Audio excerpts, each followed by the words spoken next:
All right. So hello, my name is Christina Ferroli. I'm the Grants Program Coordinator for the Indiana Cooperative Development Center. Welcome to the Indiana Farmers Market Community Practice July webinar. Today's topic is what's happening with the 2021 Indiana home-based vendor legislation. Our guest speakers are Jeff Cummins and Melanie Bennett. Jeff Cummins serves as the Associate Director for Policy Engagement for Indiana Farm Bureau, where he handles many of Indiana Farm Bureau's policy and regulatory priorities, including lobbying at the Indiana State House.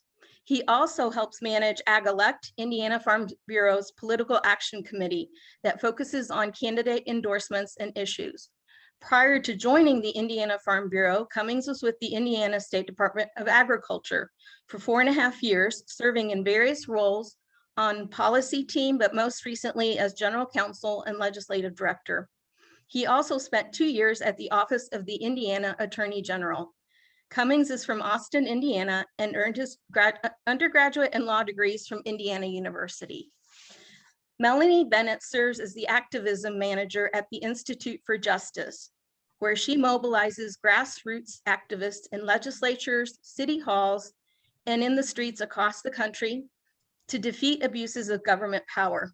She equips communities with the tools and strategies necessary to defend their constitutional rights and provides guidance to government officials at all levels on how to better serve the public.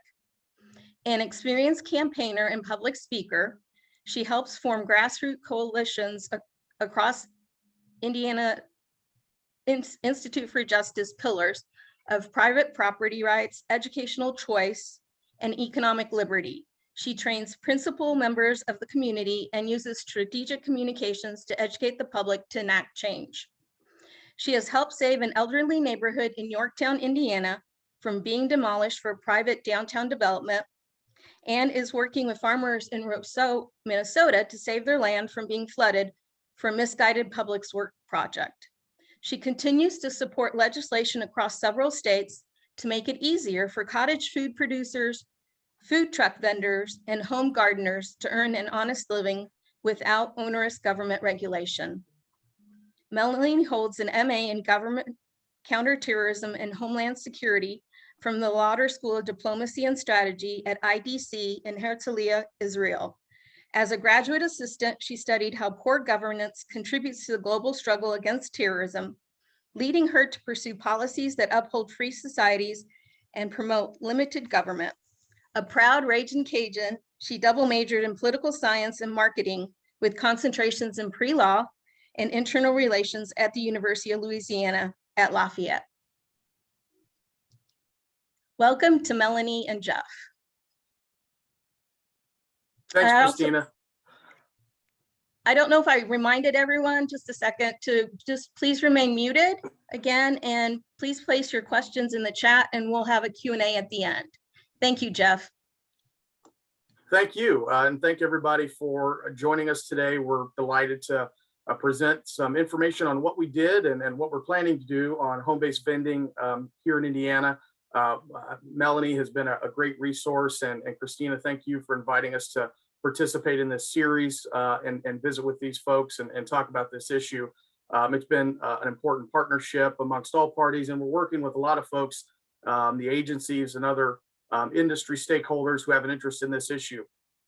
So what I'd like to do is, before Melanie gives her presentation, just kind of give you the background on Indiana Farm Bureau's work on this issue, what we did kind of leading up.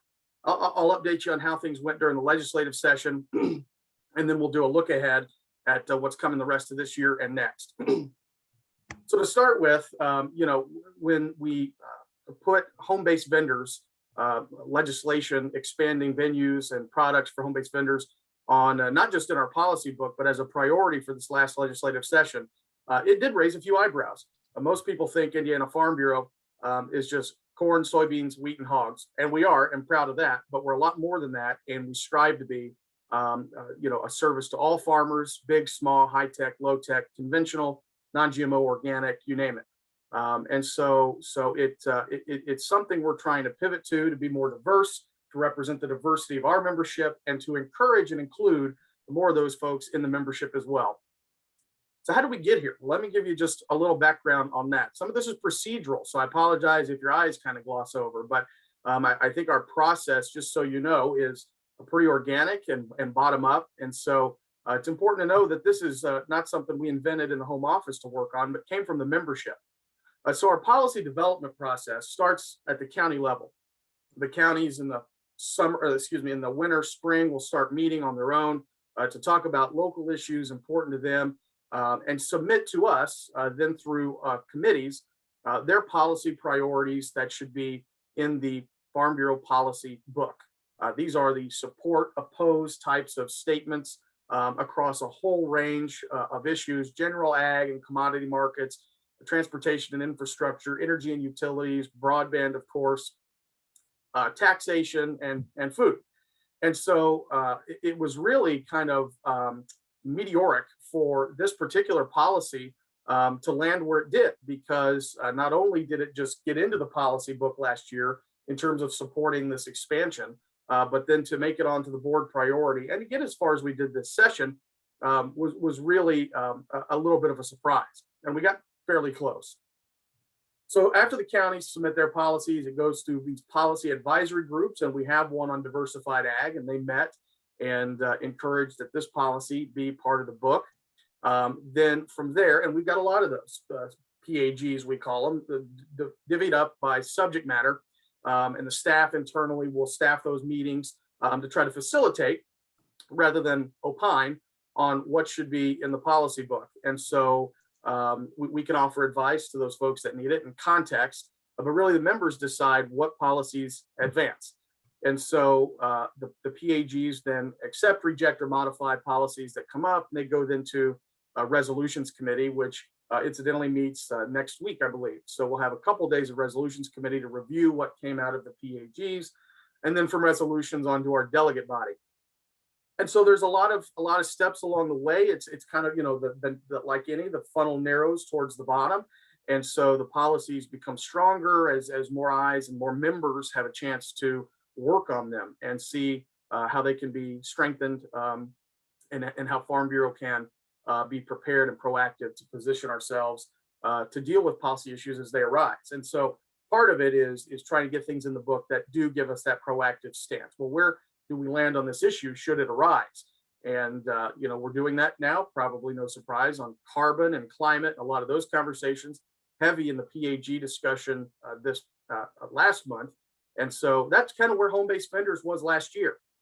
And so got adopted into our policy book, and the board saw fit to make it a priority, kind of in two buckets. It's easier for me to think about this in kind of two categories: the venues themselves, where folks can sell, and the products.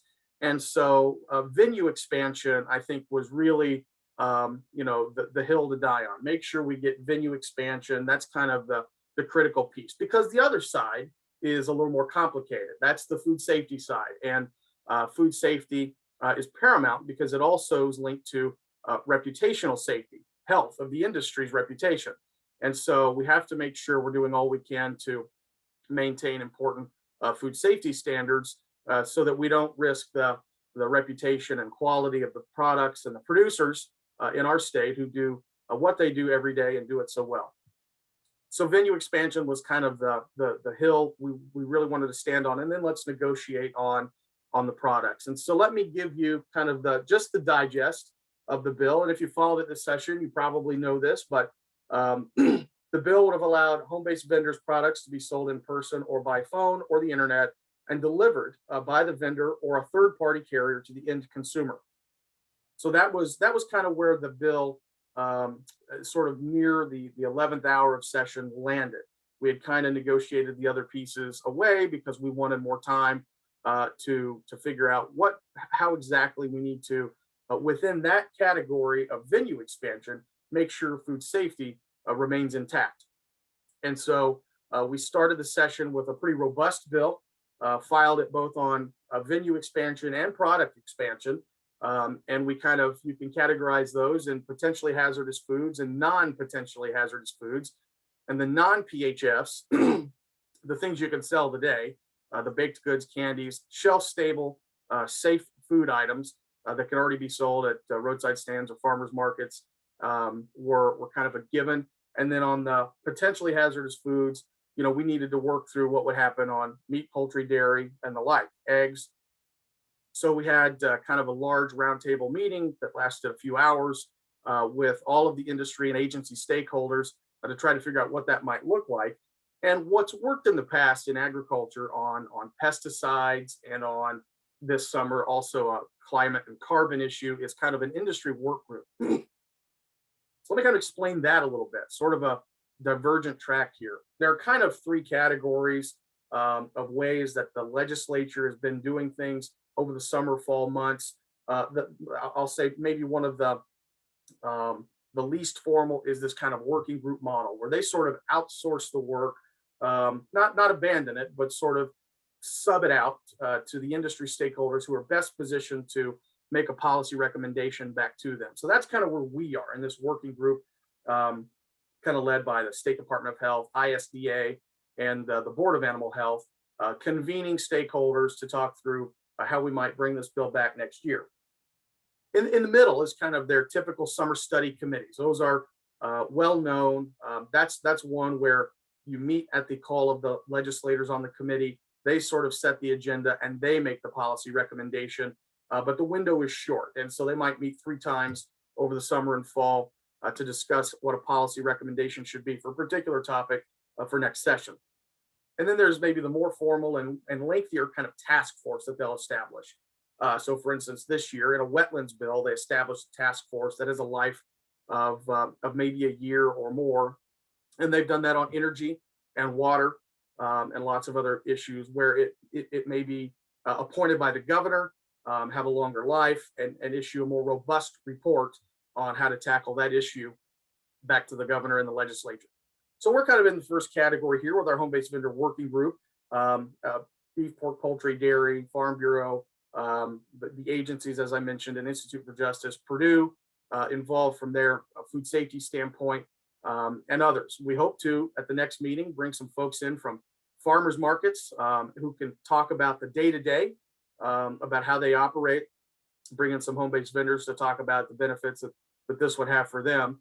The first meeting last month was kind of organizational, and by that I mean representatives of the organizations went first and kind of laid the foundation.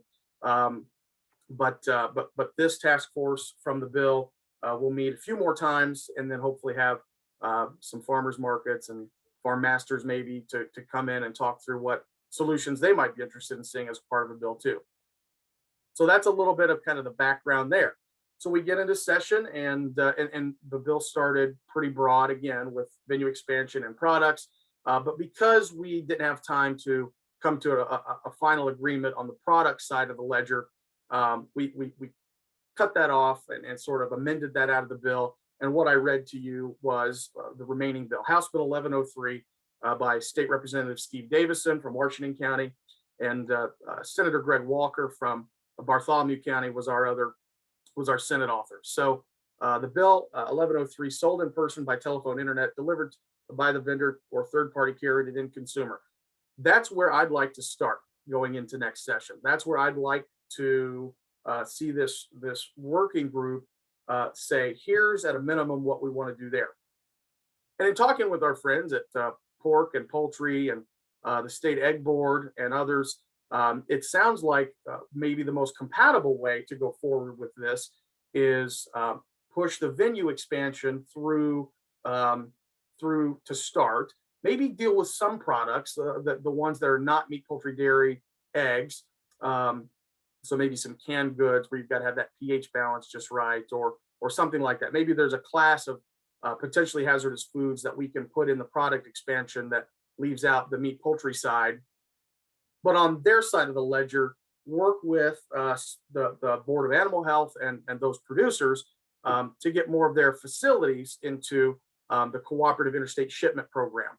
So that is where you can have a facility, a meat packing facility, a slaughter facility, up to kind of a federal equivalent inspection standard.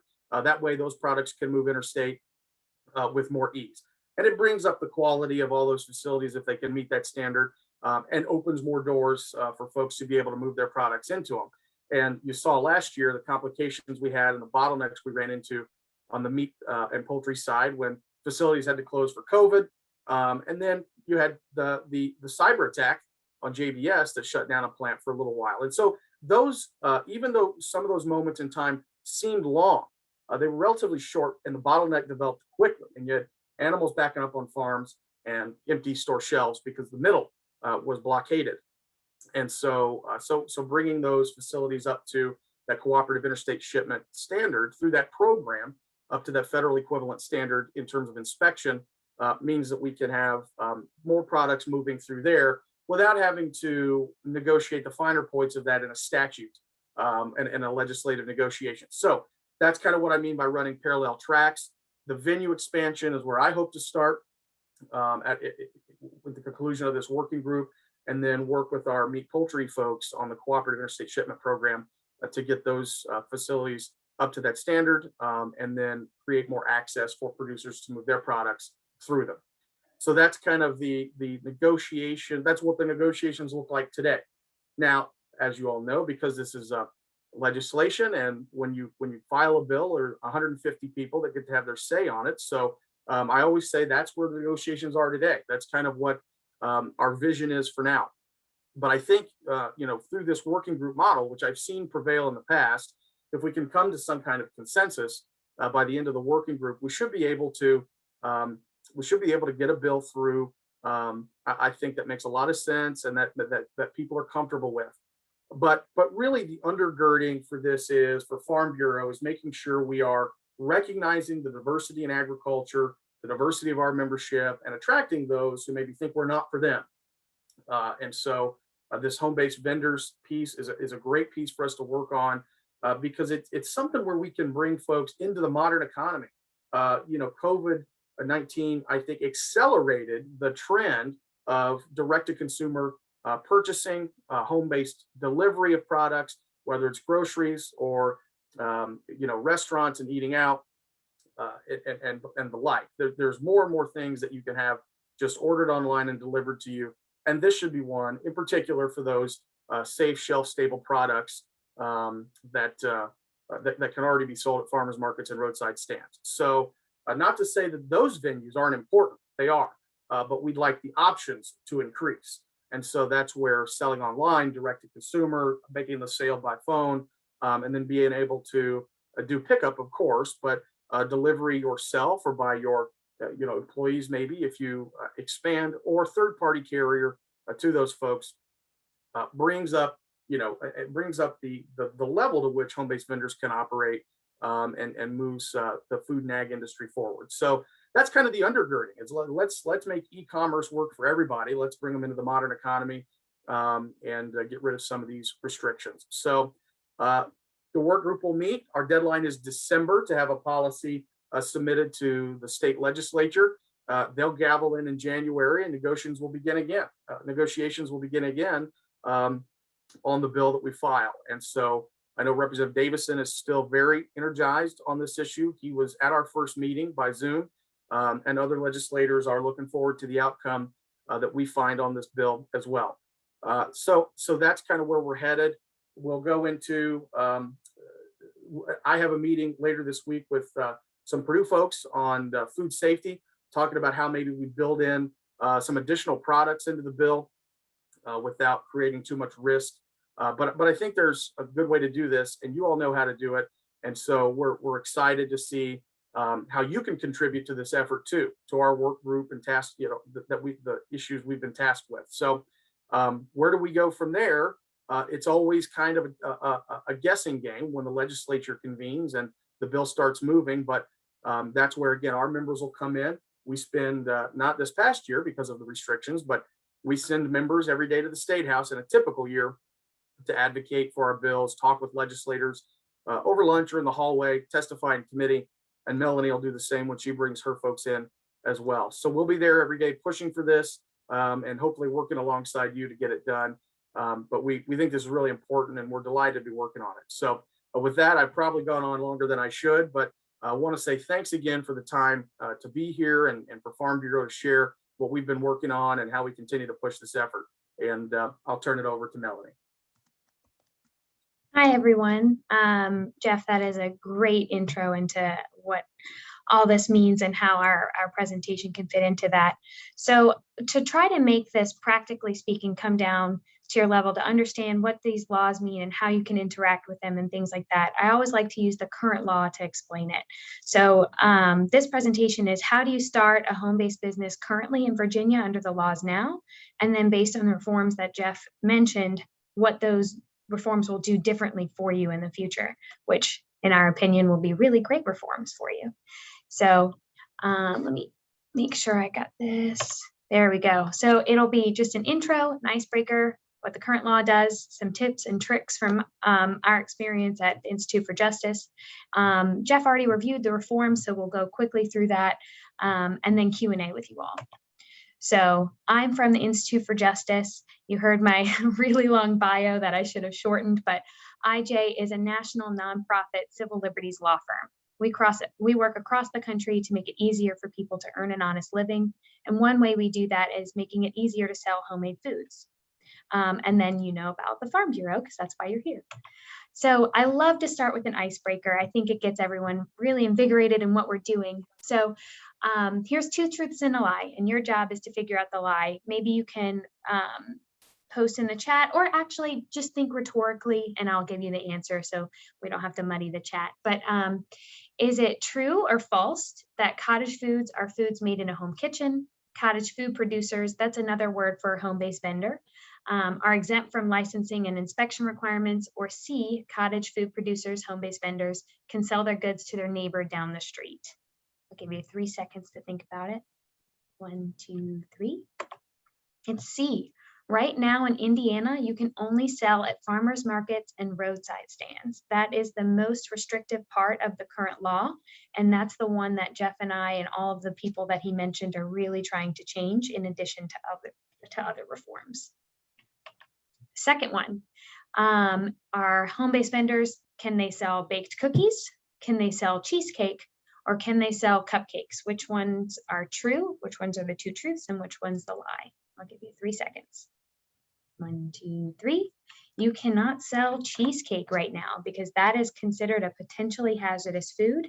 That's the more technical term. That also means just a food that requires refrigeration. And so the products that Jeff was mentioning are some of the things that we would like to change with the reform as well. So hopefully that gets you thinking about what this industry means and how that interacts. But the current Indiana law started in 2009, creating the home-based vendor exemption. So that means that people who want to identify as a home-based vendor are exempt from things like registration, licensing, and inspection. But with that exemption comes other requirements. So that means right now you cannot sell potentially hazardous food products. Those products are things that require refrigeration. But you can sell non-potentially hazardous food products. So when you're thinking about that, think cupcakes, popcorn, caramels, chocolate, all the things that you can leave on your counter and not worry about for a few days. Those are the things that you can sell from as a home-based vendor right now. However, what is super restrictive is that you can only sell them at farmers markets and roadside stands. That means you cannot have a neighbor come to your house to pick up those things. And that's where we want to create a big change. And that'll be a big change for you all if you hope to become a home-based vendor. One requirement is that you label your products correctly. So as a home-based vendor, there's something that is different about you. You're not under inspections and licensing, as we mentioned. So the customer should know what they're buying from you. And that's what the label is meant to do. It's who is the home-based vendor that made it, what's in this product, date it's processed, and the statement that it was not inspected. It sounds scary. It's not. It's just meant to make sure that the consumer knows what they're buying and they can decide whether they want to buy it or not. And that's what the label does. If you want specific details about the current law, if you're really interested, does my popcorn fall under it, for example, Purdue has a really helpful document. I can send the link as well, but this is the helpful doc you can go on, and it's using a home kitchen to prepare food for sale, and it's just on Google. And just some quick things related to helpful tips and tricks for people who want to be home-based vendors. We like to to help set you up for success. So these are the questions or the things that you should consider if you're not a home-based vendor already, or if you are, some things that you should consider that can maybe do some value add for you. Whenever you're trying to sell a product, you should always think about what are you doing differently and why someone should pick your product specifically. What makes you unique? That's your value proposition. And then you need to figure out who of the target is going to buy that thing. So if you want to be unique by being keto, for example, selling keto goods, then you need to know your target market is probably people who eat keto. And where do you find them? Things like that. Right now, your venues are only farmers markets and roadside stands. But if that changes, how will your business change? Will you start marketing online differently? Will you try to have a little postcard and go to your neighbors and let them know, hey, I'm selling stuff? You know, how will you change based on the venues that you sell from? Definitely focus on your customer relationship. And also the most important thing probably is your price. And then that's where we'll go here. So one thing I always like to tell home-based vendors, and I've worked with people across the country, hundreds of them, is that your time is important. It's not just how much did you spend on your ingredients. You need to calculate how much do you want to make in the hour that you've spent in your kitchen. And that includes not only the products that you buy, the flour, the eggs, the things like that, but it's also utilities. It's also the labels that you put on there. And then after you get there, how much do you want to make in an hour? If you spent, a fortune on products and you want to make more than $10 an hour, you have to up your cost of your product. But always make sure to keep things reasonable. But one thing that I want to mention is if you're in a home-based vendor, you may not have to pay sales tax, which is an interesting thing for people. So if it is, think to use. If it's unheated and you don't provide utensils, you don't need sales tax in Indiana. And I also have a link to the document for sales tax if you're interested in learning more about what that means. Jeff already mentioned about the reform. So that's how you currently set up a home-based vendor business in Indiana, just very basically, and hopefully you can ask questions about more details. But as Jeff mentioned, we're doing a summer working group to amend that home-based vendor exemption. And the goal is to make it easier and simpler for you to be able to sell these goods to people in Indiana so you can support your families and support your community. We call them an IJ Food Freedom Bills is the one we're hoping to get across the finish line in Indiana. What that means, as Jeff mentioned, is where you can sell your goods and what kind of goods you can sell as a home-based vendor. We're hoping to expand where, as we've mentioned that several times, but it means so much to you all that you can sell your goods online by a third party, in person, all the versatility for the goods that are completely shelf stable. And then for goods that require some more attention, those time or temperature controlled goods, how do you sell those things and if you can? So and those are the negotiations that we hope to have. And hopefully in your questions, we can know what goods are most important to you so we can try to fight for you at the legislature, for example. This is us at the Capitol recently, and this is Angela Singh. She's a home-based vendor in Indiana. She sells keto goods, like I mentioned. And this could be you if you want to help contribute to making the home-based vendor bill something more substantial in Indiana. And hopefully at the end of this, you can, we'll maybe get contact information. Like us on Facebook. I always have a ping. We have a group of people who are trying to support this reform and also just work in the industry. So if you want to know more about people who do this or get involved, this is where you find us. For IJ, the Institute for Justice where I work, we've done tons of research on who a home-based vendor is, what this industry looks like, and all of those things. For example, they're largely rural women who use this as an extra hobby or an extra few dollars during the month to give their kids education. Another thing is they usually are very small. They only make about $12,000 a year on average. Those kinds of things on like, what does this industry look like? What do they sell? We have a bunch of research and we're happy to share that with you if you're interested in learning more. But one thing I'd like to have you take away is with an oven and a recipe, Hoosiers should be able to start a business doing what they love safely and legally. You have the ability to support your families and your communities just with your kitchen. And we think that's a great thing. And it could be a start off for either a bakery in the future, But the beauty of home-based vending is that you don't have a huge amount of startup costs. You can start at your home and create your recipes and your audience and your markets, and then expand in the future if you want to, or stay small if you want to. That's the beauty of this industry. So with that, we will lead to questions. If you have questions about like the nitty gritty of the law, what the reform looks like, or anything in between, please do let us know. Well, thank you, Jeff and Melanie. We do have some questions that have come in. And if you have any, please put them in the chat. I'm just going to start at the top and work our way down. One of our participants has asked, in the bill, what is being done to keep the home-based vendors safe? And I think the question is more like home-based vendors hand out their personal address and private telephone numbers unless they take a business line. So is there anything that can be done for that, to kind of help them work on that safety issue? Absolutely. Jeff, I'll start, and if you'd like, fill in as well. So we've, there's been, as I mentioned, we've done this across the country. IJ has passed, I want to say, 20-something laws and litigated 4 successful lawsuits on this issue to show you how much we care and how much we are involved in this industry.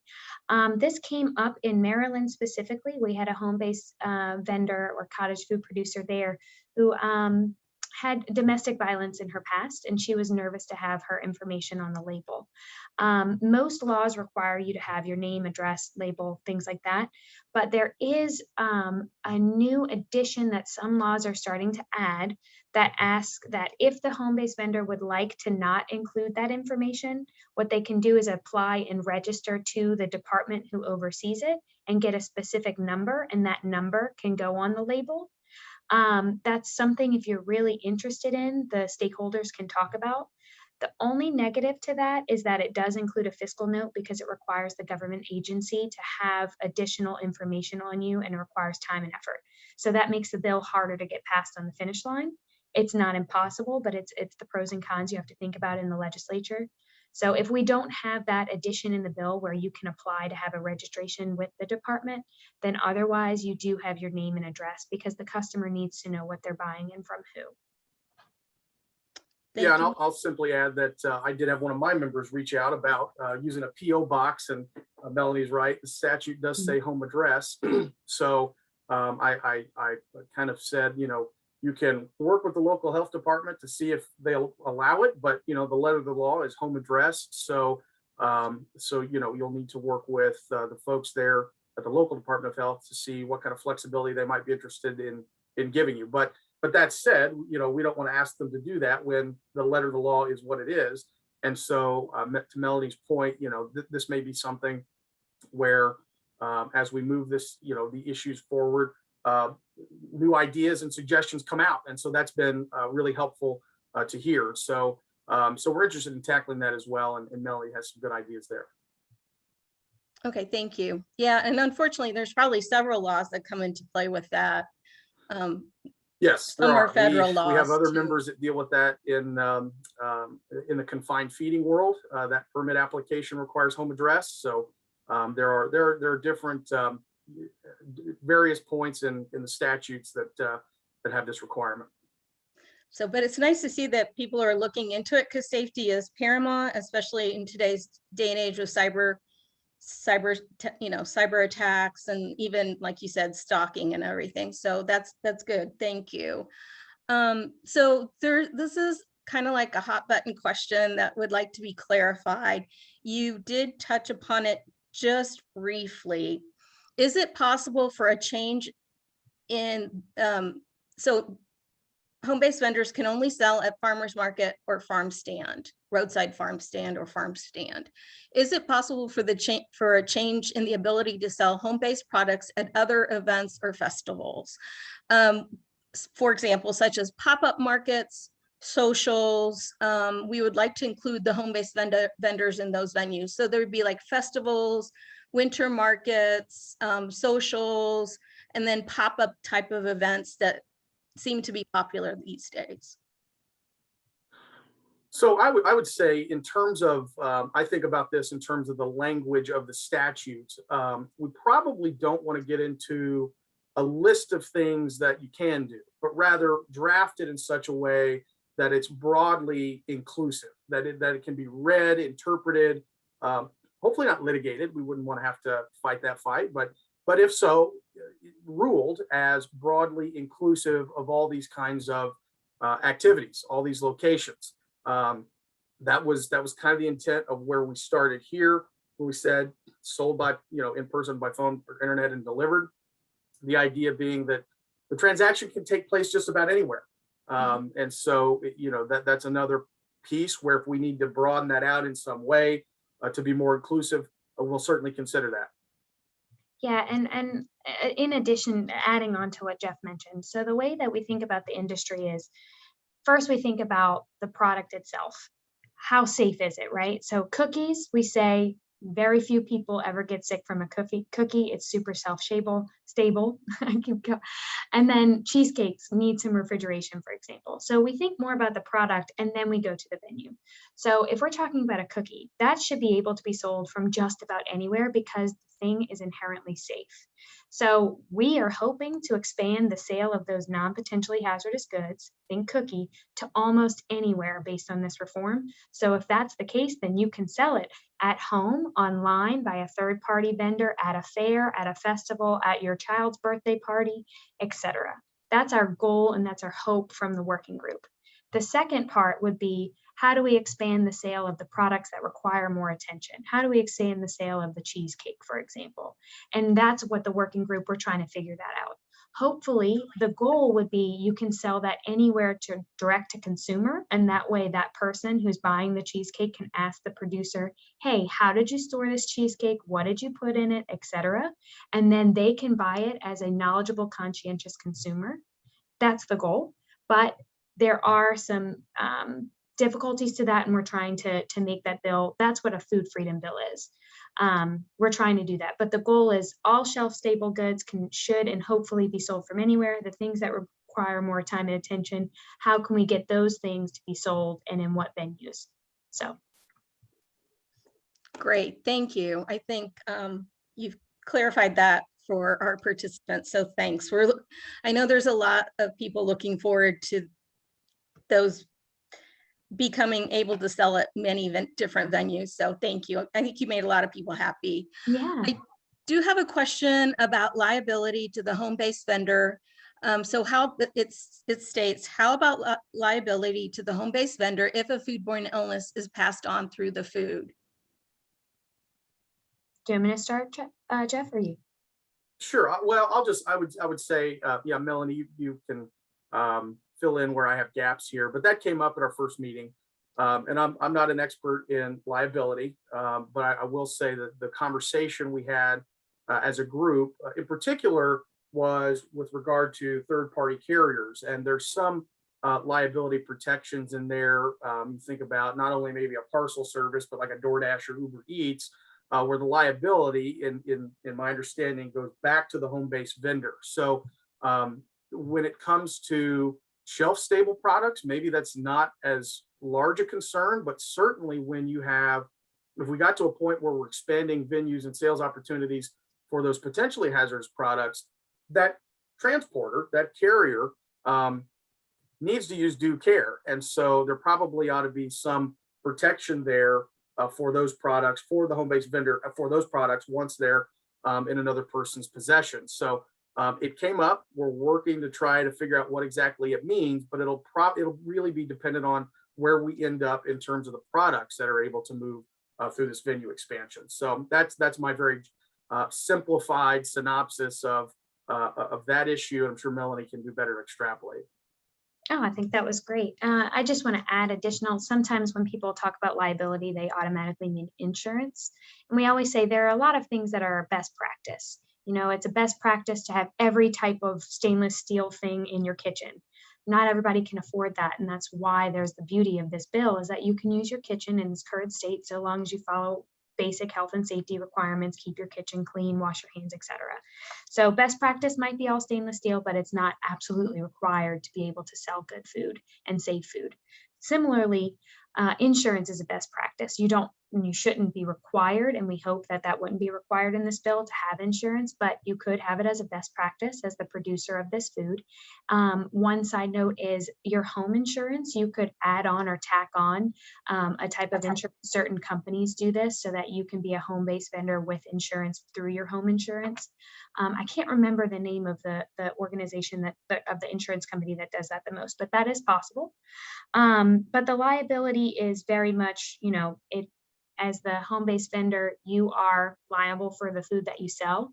That's also one of the safety nets of this type of bill, of this type of work, is that the home-based vendor knows what's on the line. It's their name, it's their product, it's their reputation. And so home-based vendors are already really conscientious of their brand and really careful with what they do because their entire livelihood is based on it. So that's just a side note of how safe this industry is, because it is your reputation.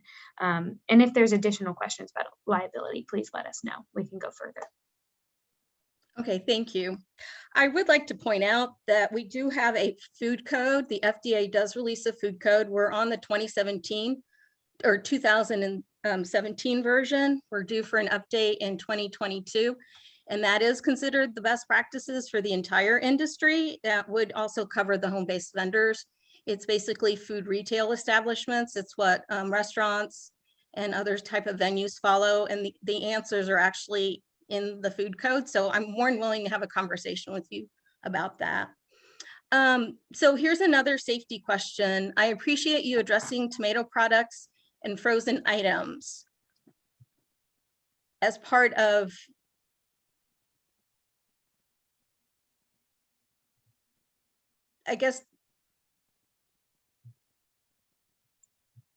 it would fall out of the home-based vendor, but it would come under a farmer's market question. I'm not sure I understand. Is the question, can tomatoes and frozen foods be used under the home-based vendor exemption? Would that be the question? I don't know. It just says, unless she clarified it. Do you want to circle back around to this? And we can talk about it later. Frozen foods, that's probably going to be a potentially hazardous good, depending on what the food is. And so that's completely dependent on what she's referring to. Tomatoes, so long as they're uncut, you can sell at farmers markets and roadside stands. Yeah, thank you. I mean, that's pretty straightforward. Okay, next question. We make kombucha for ourselves. Many of our farm customers are asking us to start offering bottles for sale through our farm business. Do the same rules apply for on-farm sales as they do with farmers markets regarding fermented refrigerated products? You want to start, Jeff? Well, I'd have to think that one through a little bit. Fermented product sold at the farm. I mean, anything off the farms is always a little different, but I don't know about a fermented product. So, Melanie, could you address that? Or right? So I guess what I'm saying is I'm not really sure. Yeah, I'm trying to think through it all. So if it would depend on how the farm is classified. So if you have a commercial kitchen space and you're trying to be considered like a commercial kitchen space and you follow all those requirements and you're then considered like a food establishment, if you follow all of those, then you can sell anything. Like you're not using the home-based vendor exemption, you are considered a food establishment. So if that's what your farm is, then you can do fermented things, from my understanding. If you're trying to sell on farm under the home-based vendor exemption, meaning you don't have a commercial kitchen, you currently cannot sell kombucha because it is a potentially hazardous food product. In the future bill or the reform that we hope to make, fermented products are still in that we're not sure category, as what the stakeholders and everyone has talked about because of its complications. We would hope to have it, but I can't answer that yet. I hope that gave some answers. Yeah, we'll probably just generally for folks on the call end up being a little vague on specific product questions because that's really the point of the working group. That's not to say we're trying to blow you off or dodge the question. They're important. We just, as an industry and agency kind of working group, are still defining what that policy recommendation looks like. So it's important for us to hear what's on your mind and what products you're interested in selling, so we can have that as part of the conversation. But there's a lot of this that we're still deciding, if that helps. Mhm. It's good to know that kombucha is a big deal. We can bring that up. Yeah, I do have to, I track things across the country for food safety, and with the fermented products, there's an added discussion that if the fermentation goes too long, it becomes alcohol. It pushes the limit of safety for alcohol. So then you become regulated as an alcoholic product. So you kind of have to be careful to keep it under the alcohol limit, because kombucha is sold for children too. That's been a hot button topic across the country. So let's see, questions. So just to clarify, would the new legislation allow to ship over state lines, or will the purchaser still have to pick it up at a site? Y'all are asking all of the hot button. Yeah, all the tough ones, No, that's good. The question of interstate commerce came up a lot as we worked on this bill through the session, in particular, making sure we maintain compliance with the Meat Poultry Inspections Products Acts. And so that is to say, uninspected meat and poultry cannot move interstate. And so, that was where we had to, that was kind of where we came up with this parallel track idea of really just kind of working through that cooperative interstate shipment program for the meat poultry side to make sure there's no federal compliance issues, BOA compliance issues, or food safety problems that arise from a product becoming maybe spoiled or adulterated in transit, a meat and poultry product becoming spoiled in transit across state lines where it's not allowed to be sold at all, but then you end up with potentially a food safety problem there as well. So that's where we kind of chose to cleave that off and work on that in a different angle. But shelf stable products, sold on the internet and delivered by third-party carrier, contemplates an interstate sale for those safe foods. Yes. Right. The only thing I would add is if you're a home-based vendor, whatever state you're hoping to ship in, your label, federally, it needs to meet the federal label requirement. So whatever the basic requirements are here, you will have to add some things to your label. So you would have to meet all federal label requirements to do interstate. And that would require due diligence on the home-based vendor, AKA your end. And you would have to comply with both states that you're trying to operate in. So if you're in Indiana and you can only sell at farmer, well, we would expand venues, but say, I'm trying to think of a neighbor. I'm just going to pick if you're selling to Ohio, whatever their law is, and they have a 2-tier system on the top of my head, you would have to comply with their laws. So you need to keep those things in mind. But technically, if this reform goes through, your non-potentially hazardous goods should be able to be sold interstate.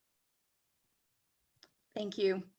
So there was another question about home-based vendor items. With the expansion, will allow the home-based vendor items to be sold at the same market table as non-home-based vendor items.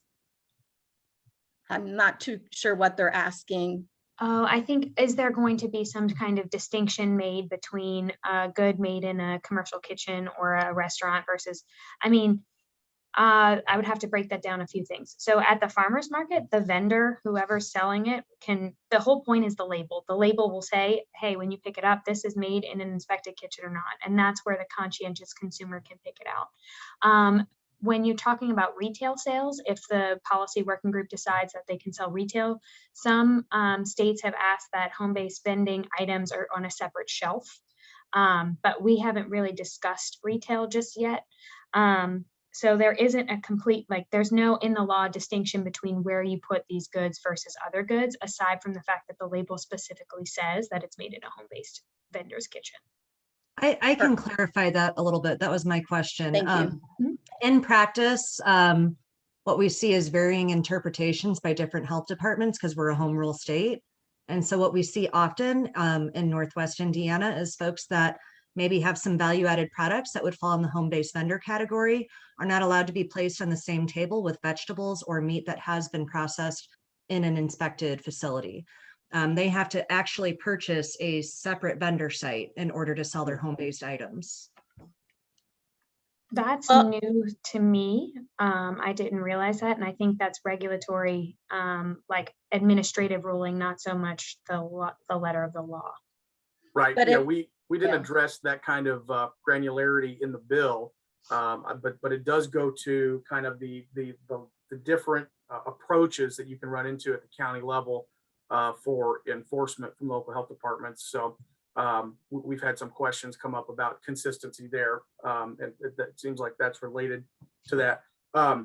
Folks, I do have to run a little bit early. I'm so sorry to, you don't have to conclude the call because of me.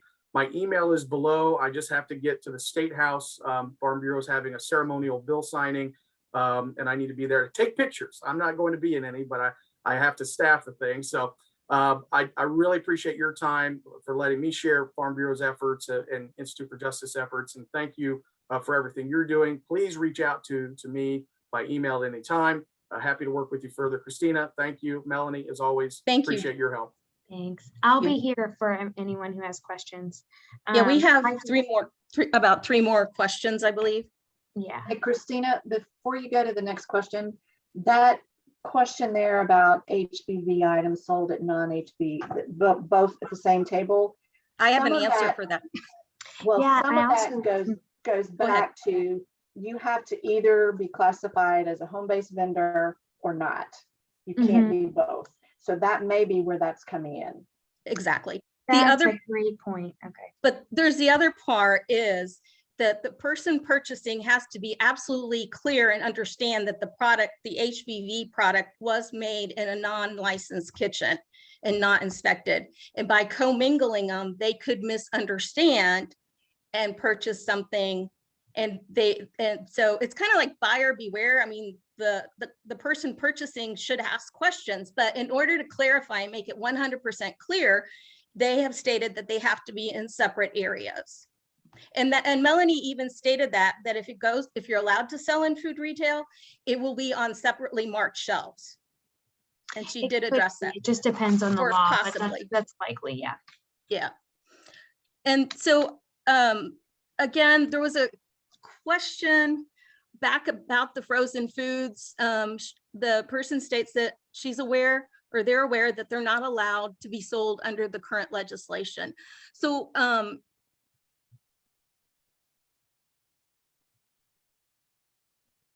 tomato products are kind of, that's a different discussion all in and of itself, because tomatoes are time and temperature controlled for safety foods. Frozen foods is a different discussion, depends on what frozen foods you're talking about. I mean, if you're talking about frozen cheesecake, it sounds like, Melanie, if you can help us out, that some of those products will be able to be sold frozen, maybe? I totally understand the confusion, and I know, like, please don't think your questions are ever redundant. It's easiest to try to explain it in the level system that I explained. And please ask again if I don't clarify better. But think about it in two tiers. You have the shelf-stable goods. I'll use words that are easier to shelf-stable goods, and then perishable goods. So shelf-stable is cookies, dried pasta, caramels, popcorn, dried herbs, things like that. Those things we're hoping, right? Well, let me clarify a little bit. The current law, you can only sell those things at farmers markets and roadside stands. The reform we hope to pass will allow you to sell those things at basically all venues because they are inherently safe. The things that require or can be perishable require time and temperature control. That's really, you're buying things about anything. That's cheesecakes, that's homemade meals, that's meat, that's dairy, that's like, you know, a lot, the lion's share of food. Those things are not allowed to be sold right now. And hopefully with this reform, cross fingers, you'll be able to sell some of those goods. Right now, because of some of the compromises and things like that, it's unlikely that any of those goods can have meat or seafood in them, but hopefully you can sell vegetable quiches, for example. Those things need to have a certain time and temperature control to stay safe. We're working on whether they have to be frozen if it's a meal, or if it needs to be only ready to eat and then you cannot freeze it. Those are things that the policy group has to decide. So I can't give you a specific answer, but right now, generally, frozen foods are not allowed to be sold under the home-based vendor exemption. In the future, through reform, they could be, but it just depends on how the working group goes. I hope that was clear. Does that help? We have one more new, let me see. Okay, so thank you. Yes, I think you've helped clarify, Melanie. There was a question about safety as a home-based vendor, depending on what type of sanitation system, well, not sanitation. A lot of homes in rural Indiana are on septic systems, and if you're a home-based vendor with whatever you're producing is high grease, that can kind of work against the septic system. So the answer to that is the home-based vendor is still responsible and liable for anything that happens during production of their product. Because the bill is written the way it does not give people carte blanche to, you have to maintain your septic system. If you let it, and if you don't maintain it and something happens, you're still going to be held accountable, basically, per food code.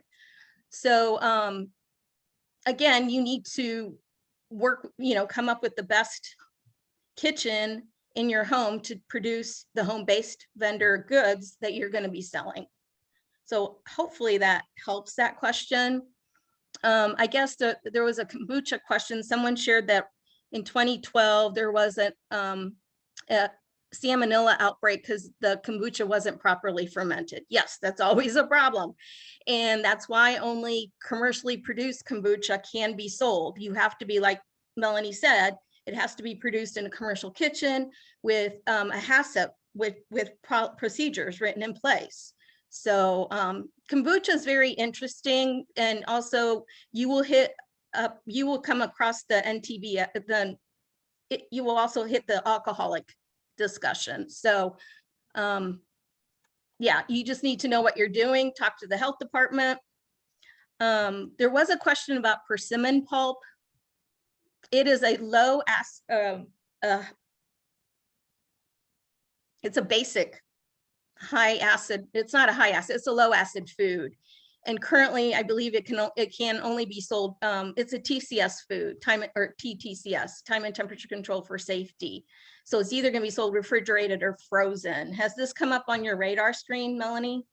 No, not at all. So is that something that people want to, that would be something that you would want to sell, Persimmon Pulp? Hopefully the person can reply to that. I know, like, you used to find locally grown persimmon pulp, like in one of our grocery stores. That grocery store is no longer in operation, and it was in the frozen food section.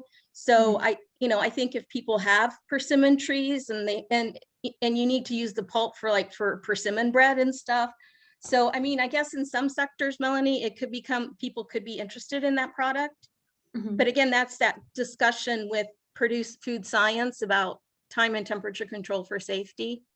Right. I think so. The bill generally will not dictate all of these foods, like a list of foods, because it is endless. So it's more of just generally like, does this food fall under something that requires attention or not? So I will just try to ask where that falls. From what I understand in this conversation, it's probably going to be considered a potentially hazardous food item. And at that point, you would not be able to sell it from anywhere. You would, if you could sell it, you would be able to sell it direct to consumer, but that's only based on the reform. So we'll have to see what happens with the working group with regards to the time and temperature control for safety foods. But if you want to put persimmon pulp, because it is popular in Indiana, it kind of, I wrote that down. Yeah, thank you. So I have a question. When will the working group be soliciting input from home-based vendors, market managers, or food councils and stakeholders? Do you have a timeline for that? That is an excellent question. So the Institute for Justice is so thankful that we were asked to come as a stakeholder in that original meeting.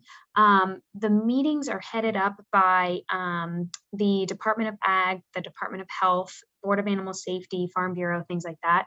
And so we're learning to know who all is invited. I believe on this call, Jeff actually said that the next meeting will have some of those folks in it.